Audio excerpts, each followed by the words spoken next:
Well, good morning and good afternoon, everyone. I'm Elliot Kallen, CEO of Prosperity Financial Group, and I'd like to welcome you to another exciting episode of Meet the Expert.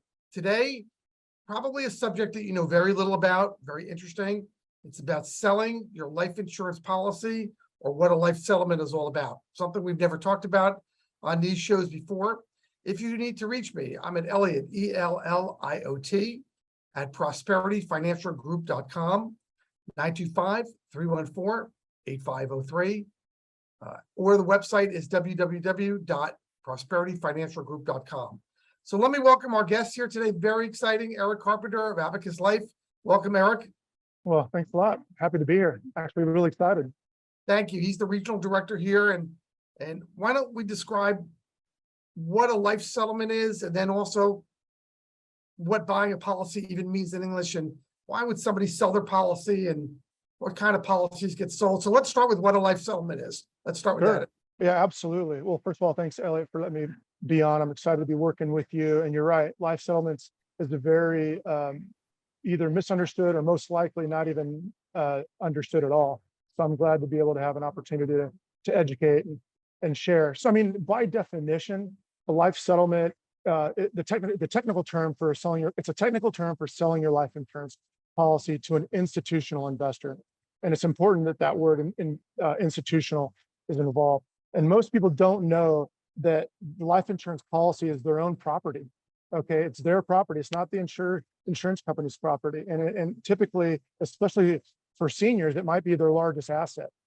And so a life settlement is really the process of selling your life insurance policy to an investor. And so Abacus Life, which is the company I'm with, we are the largest institutional investor or buyer of life insurance policies.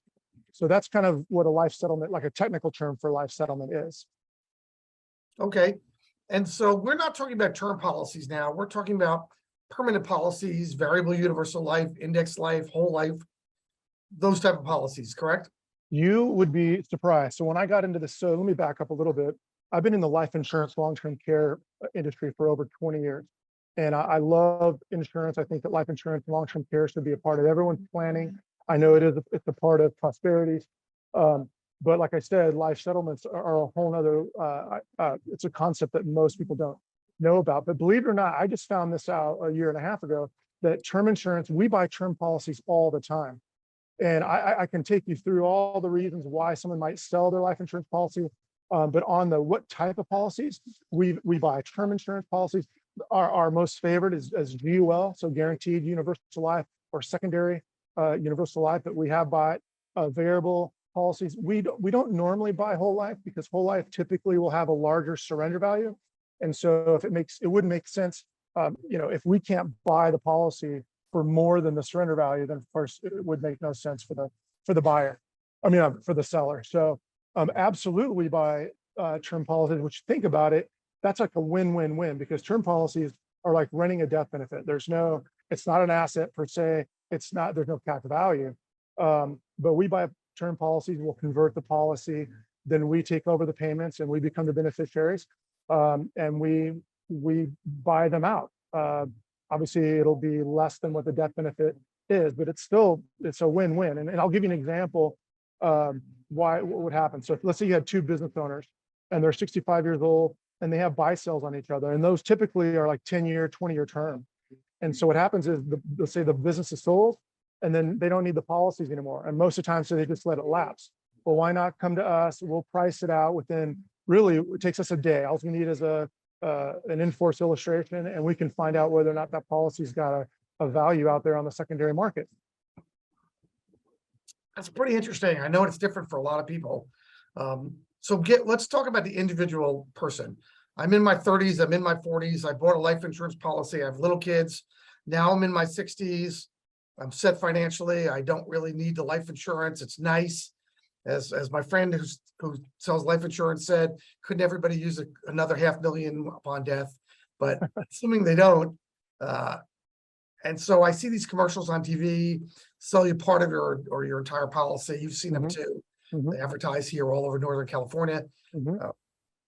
Who's selling their policy on the individual side? Yeah, no, those are really good questions. And you mentioned commercials, et cetera. And I just want to put a little plug in for my company, Abacus Life. We just announced that we're going public. So we'll be the first life settlement company to be publicly held, which is a massive, exciting deal for us. And another reason, and you'll probably be seeing a lot more of us in the media as well. The question you asked though is, why would someone consider a life settlement or selling the policy? And this is not an exhaustive list, but this will give you an idea of why. Let's say the policy is just simply no longer needed or wanted, right? It served its purpose, you don't want it. Let's say cash is needed for retirement, or cash is needed for a long-term care need. And you need to pull money out, and it turns out that your policy is actually worth more than the cash surrender value. So that would be a reason. Premiums are no longer affordable. It happens. Financial assistance is needed to pay medical bills. A business is sold, like I mentioned, and there's a key person or a buy-sell in place. Or if you're exiting from a split dollar arrangement, which is a little bit more of a complicated conversation, or if there's a merger acquisition or bankruptcy. One of the big ones right now is unwinding premium finance cases. With interest rates going up, a lot of the premium finance cases that were sold where you're borrowing money to pay for the premiums, and it's a great concept. It's a great way to leverage money. But with the interest rates going up, some of those assumptions, they just might need to unwind it, and that would be another reason. And then there's other reasons that we could talk about, but those would be the reasons why, someone you'd mentioned who's selling their policies as far as like an ideal client.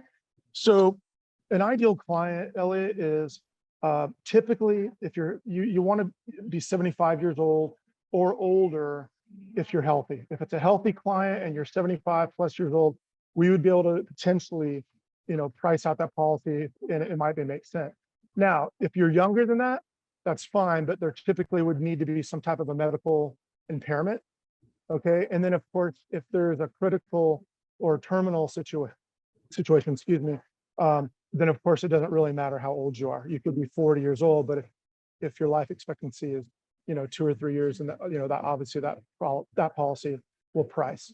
And like I said, I mentioned we're buying most types of policies. And I didn't even mention this, but we also have even bought group term if it works and it's got a convertible options. So hopefully that's helpful, helps you answer those questions like that. Okay, and let's talk about a little bit the unknown ingredient here about taxes. People don't know if I sell my policies, it's taxable. But let me start with, I'm keeping my policy. I bought it years ago when my kids were young.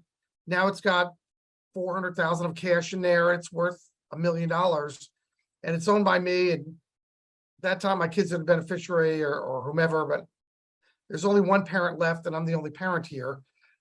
Isn't that life insurance policy, as you described property, now subject to probate because I own it personally? So correct. Although, yes, it depends on, if it's the death benefit, it will pass tax-free. But to your point, if there is no, will/trust, it could be to probate.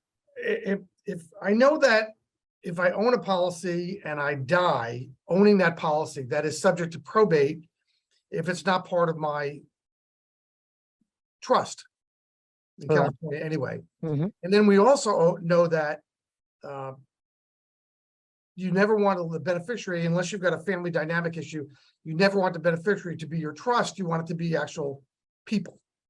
Again, for all types of settlement reasons that we could talk about separately. But when I'm selling my policy, I know that there could be gains here. So how does this work? Mm-hmm. My tax situation? No, you're right. So typically when we purchase a policy and we give the client cash, there could be a taxable income tax on the gain. But to be honest, typically, in most cases, the cash value in the policy doesn't exceed the cost basis. So typically there's not, but of course that needs to be, you need to talk to your tax advisor for that, but there could be some capital gains. Now, with that said, if it is a terminal situation, meaning if there's a 12 to 24 month life expectancy, typically that cash that client's getting when we buy it is tax free if it's a terminal scenario.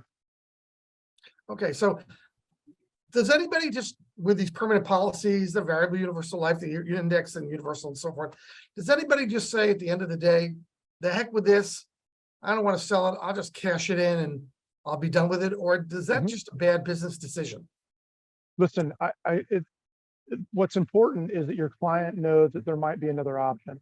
So I don't know if you know the stat, Elliot, but over $200 billion of life insurance contract every year, 200 billion every year is either surrendered or they're lapsed. It's a big, big number, and less than 2% of the population even knew that there might have been an option to sell it.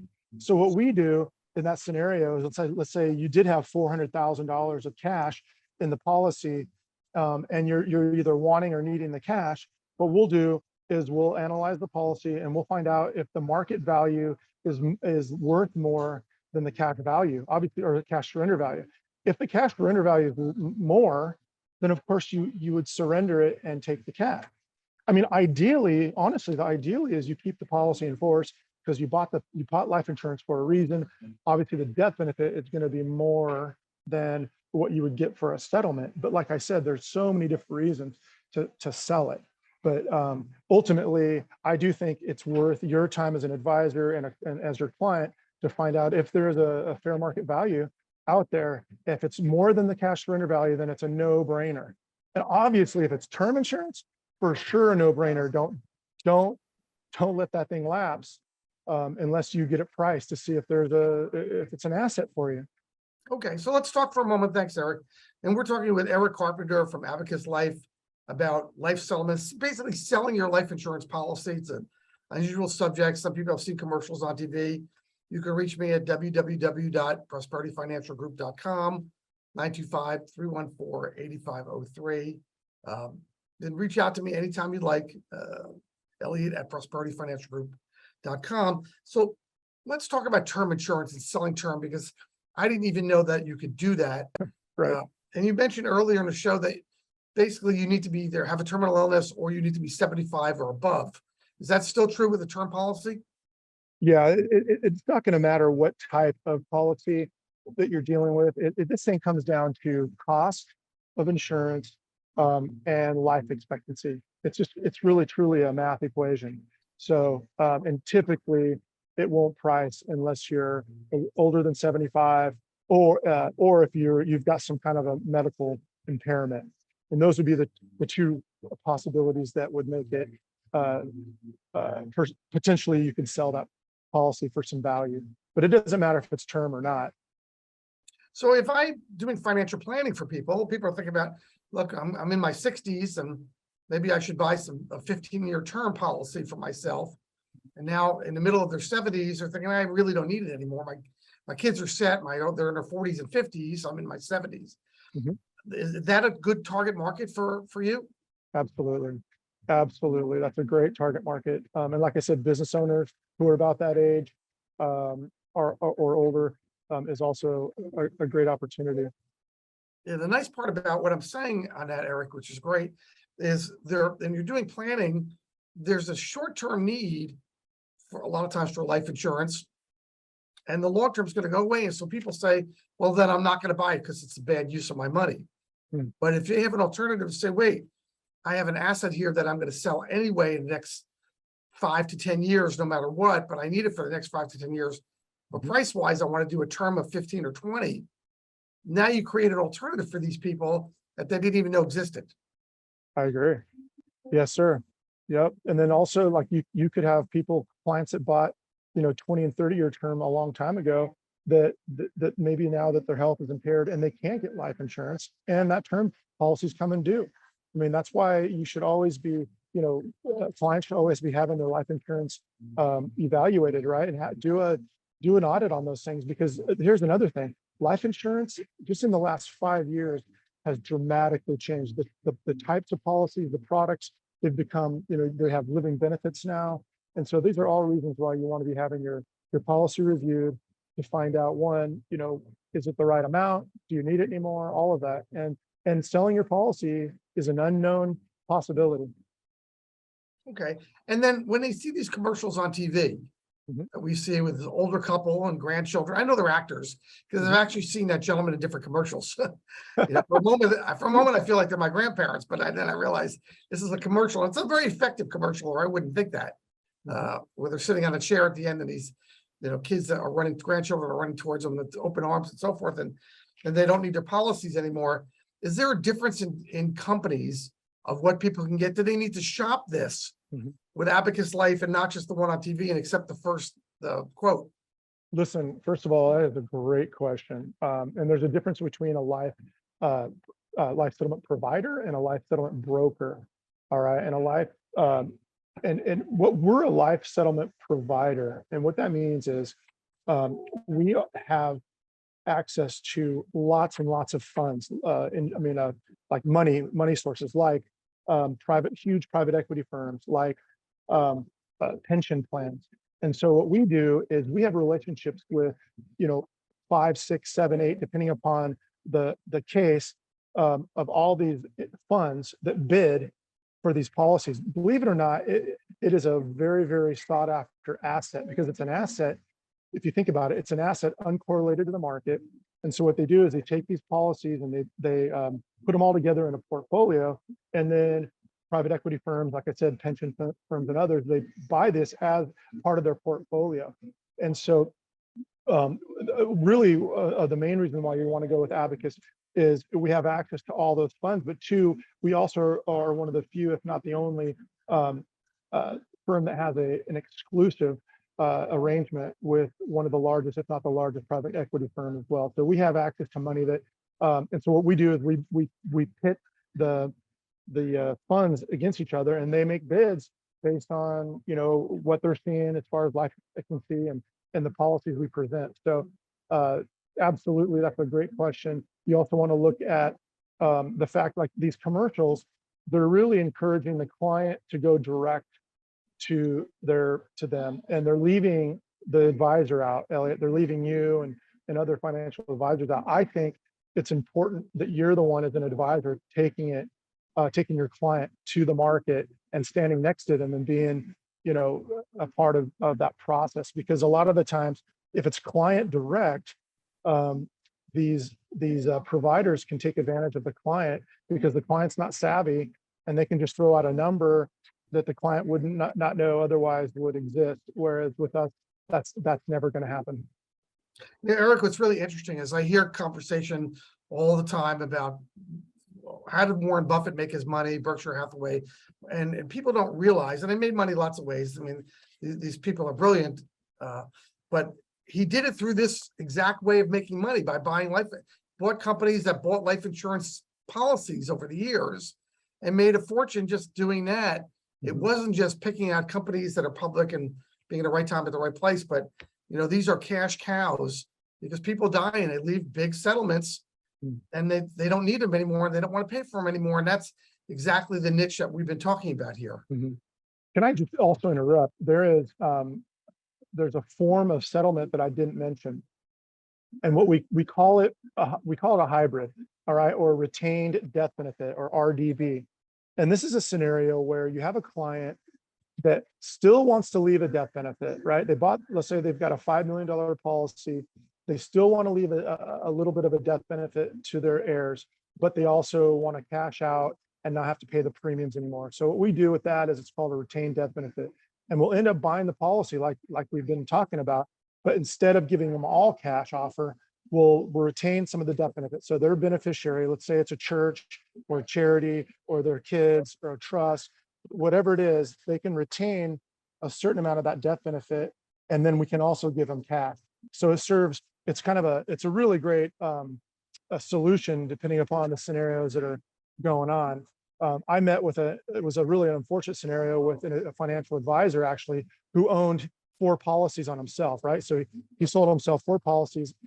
His beneficiaries is his spouse, but what he did he sold one policy to get cash to get his, his affairs in order, but he left the other policies in force so that it would pass, to his heir. So I mean, there's all sorts of ways we can skin this cat to make sure it's working, as a solution for your clients, because every client's different, right? Every client's got a different need. Great, that's a good point. Well, this has been great, Eric. I want to thank you. You know, it's a difficult subject. It's a difficult conversation to have. Do we need the insurance?